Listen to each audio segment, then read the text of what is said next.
یہ راہ ہدایت بیان ہے، یہ راہ۔ مزید نئے بیانات سننے کے لیے چینل راہ ہدایت بیان کو ضرور سبسکرائب کریں۔ موت نے آ کر ہماری لذتوں پر پانی پھیر دیا، ہماری محبتوں پر پانی پھیر دیا، ہمارے حسن و جمال پر پانی پھیر دیا، ہماری کمائی کھانے پینے پر پانی پھیر دیا، ہماری عزت پر پانی پھیر دیا، اور ہم پچھتاتے ہی پچھتاتے رہ گئے۔ موت آئی، ہر چیز کو چھین لیا، ہر چیز کو چھین لیا۔ اس لیے موت مومن کے لیے تحفہ ہے۔ کیا ہے؟ ارے بولو کیا ہے؟ الموت تحفۃ المومن فرمایا گیا۔ موت مومن کے لیے تحفہ ہے۔ مومن ہر چیز سے ڈرتا ہے، موت سے نہیں ڈرتا، موت سے نہیں ڈرتا۔ موت اس کے لیے تحفہ ہے، موت اس کے لیے خوش ہونے کی چیز ہے، موت اس کی کامیابی کی چیز ہے۔ اس لیے مومن موت سے نہیں ڈرتا، بلکہ موت آنے سے خوش ہوتا ہے، موت آنے سے خوش ہوتا ہے۔ موت سے وہ گھبراتا ہے جس کی زندگی اللہ کے حکم کے مطابق نہیں ہے، محمد صلی اللہ علیہ وسلم کے طریقوں کے مطابق نہیں ہے، وہ موت سے ڈرتا ہے، خوف کھاتا ہے، اور کسی کی موت کو سن لیتا ہے تو میرے دوستوں بے چین ہو جاتا ہے۔ ہائے میری بھی موت آئے گی، میری بیوی چھن جائے گی، میری جوانی چھن جائے گی، میرا مکان چھن جائے گا، میرے کاروبار چھن جائیں گے، میری آرام راحت چھن جائے گی، کوئی چیز میرے پاس نہیں بقے گی، میں خالی ہاتھ آیا تھا اور خالی ہاتھ جاؤں گا، کوئی میرا ساتھ نہیں دے گا۔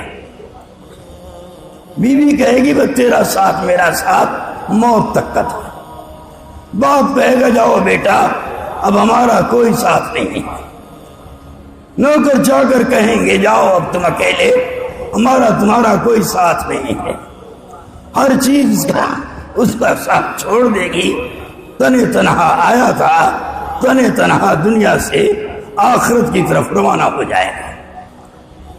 اگر ساتھ چاہتے ہو، عزت چاہتے ہو، بلندی چاہتے ہو، سکون چاہتے ہو، اطمینان چاہتے ہو، میرے دوستو تنگیوں سے نکلنا چاہتے ہو، بربادیوں سے نکلنا چاہتے ہو، تو اللہ کے دین پر اپنے آپ کو چلا دو اور اللہ کے دین کو اپنے گلے لگا لو، اور پوری زندگی اسی دین کے ساتھ میرے دوستو جینا اور مرنا طے کر لو، تو خدا کی قسم نہ موت سے پہلے نہ موت کے بعد تمہیں کوئی چیز پریشان نہیں کرے گی۔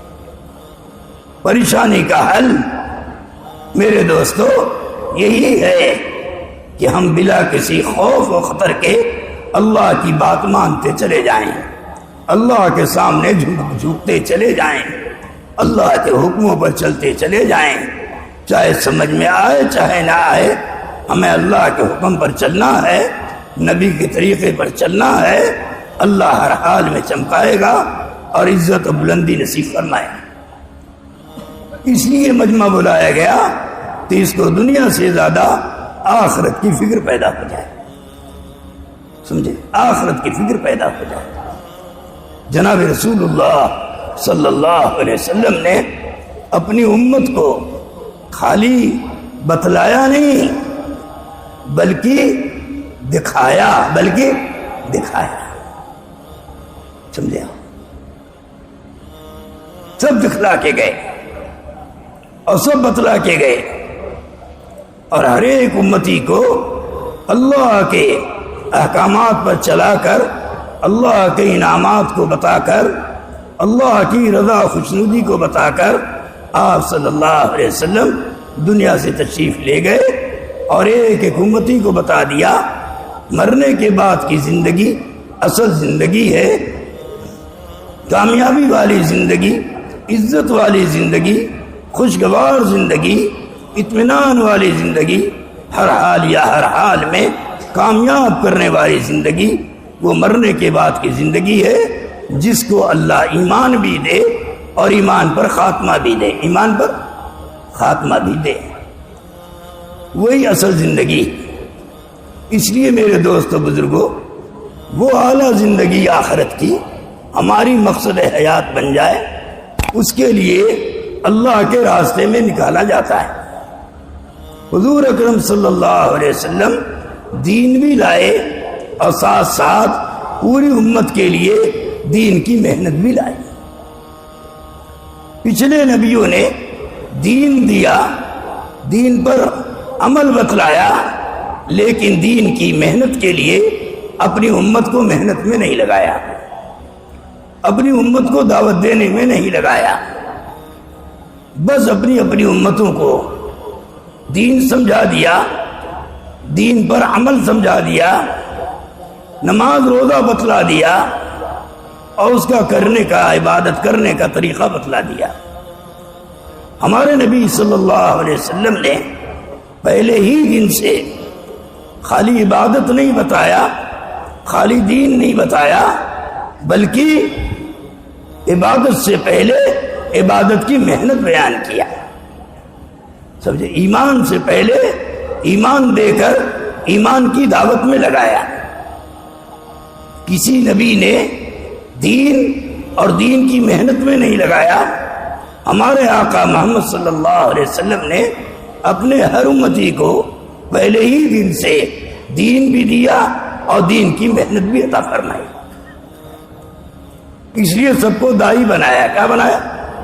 ارے بولو کیا بنایا؟ دائی بنایا. پچھلے نبیوں نے اپنی اپنی امت کو عابد بنایا. ہمارے نبی نے عابد بعد میں بنایا، دائی پہلے بنایا. دائی پہلے بنایا. مردوں کو بھی دائی بنایا، عورتوں کو بھی دائی بنایا، جوانوں کو بھی دائی بنایا، مظلوموں کو بھی دائی بنایا، بچے کو بھی دائی بنایا، جوان بوڑھے مردوں کو بھی دائی بنایا، اور ہر ایک کو سب سے پہلے دائی بنایا. کیا بنایا؟ دائی بنایا. دائی بنو گے تو عمل پر استقامت ملے گی، عمل کی حقیقت ملے گی، عمل پر پروان چڑھیں گے اور عملی زندگی وجود میں آئے گی، اور ہر لائن میں مسلمان ترقی اور کامیابی تک پہنچے گا جب یہ دین کو دین کی محنت کے ساتھ قبول کرے گا، دین کو دین کی دعوت کے ساتھ قبول کرے گا، دین کو دین پر چلنے کے اعتبار سے قبول کرے گا. تو اللہ رب العزت اس ایمان والے کو چمکائیں گے اور عزت بلندیوں تک پہنچائیں گے. اس لیے اس امت کا کام ہے دین پر چلنا اور دین کی محنت کرنا. دین کی محنت کرنا دونوں ایک ساتھ دیا گیا. حضور اکرم صلی اللہ علیہ وسلم نے ایمان کی دعوت دیا، اور جو لوگ ایمان قبول کرنے لگے آپ نے اسی وقت ان کو ایمان کی دعوت پر کھڑا کر دیا. ابو بکر صدیق رضی اللہ تعالی عنہ مردوں میں سب سے پہلے ایمان لائے، اور انہوں نے سب سے زیادہ قربانی دی. سب سے زیادہ ارے دی کہ نہیں دی؟ عورتوں میں حضرت خدیجہ الکبریٰ رضی اللہ تعالی عنہ عورتوں میں سب سے پہلے ایمان لائی. انہوں نے اپنا تن من دھن سب کچھ اللہ کے دین پر خرچ کر دیا. غلاموں میں حضرت زید بن حارثہ رضی اللہ تعالیٰ نے ایمان لائے، اور انہوں نے پوری زندگی دین اور دین کی محنت میں خرچ کر دی. بچوں میں حضرت علی رضی اللہ تعالیٰ عنہ ایمان لائے اور پوری زندگی نبیوں کی طرح سے میرے دوستوں دین پر محنت پہ لگا دی، اور آخر تک میرے دوستوں اس محنت کو کرتے رہے اور کرتے کرتے دنیا سے چلے گئے. تو ہمارے نبی صلی اللہ علیہ وسلم نے